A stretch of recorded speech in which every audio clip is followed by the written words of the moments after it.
Le mercredi 4 octobre dernier, le bus Métip Santé a fait escale au centre universitaire de Montauban. Au programme, animation et espace d'échange avec nos conseillers afin de promouvoir le compte Instagram auprès des jeunes et de les aider à devenir acteurs de leur santé. Sensibilisation, prévention et aide dans leurs démarches administratives, nous avons pu recueillir le témoignage de quelques étudiants ayant été présents sur place. Bonjour! Alors du coup, ton ressenti à chaud sur la présence du bus dans ta fac? Moi déjà, la première chose auquel j'ai pensé, c'est super bien pour la vie dans le campus. Direct, je me suis dit, c'est trop bien. Ils viennent sur les lieux, on peut aller voir. Et qu'est-ce que tu retiens de cette journée? J'ai appris des informations pour ma santé.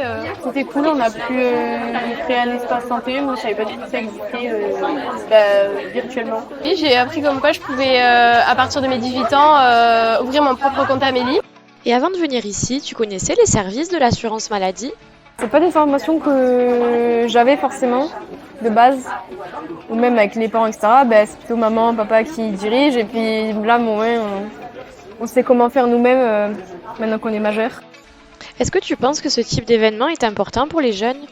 Moi, j'ai trouvé ça très intéressant de mettre en place tout ça, parce que ça permet aussi de prévenir et de sensibiliser, parce que on n'a pas forcément accès à toutes ces réponses aussi facilement, quoi. Et que ce soit pour l'assurance maladie, pour les activités qu'il y a eu, les renseignements sur le sport, sur la santé, des trucs comme ça. Donc j'ai trouvé ça bien. Honnêtement, ça m'a bien plu.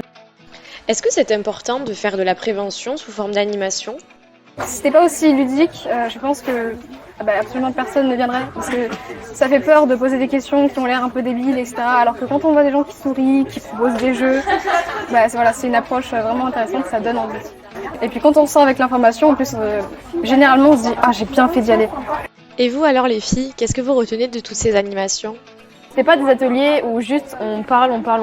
C'est les petits tests, c'était bien.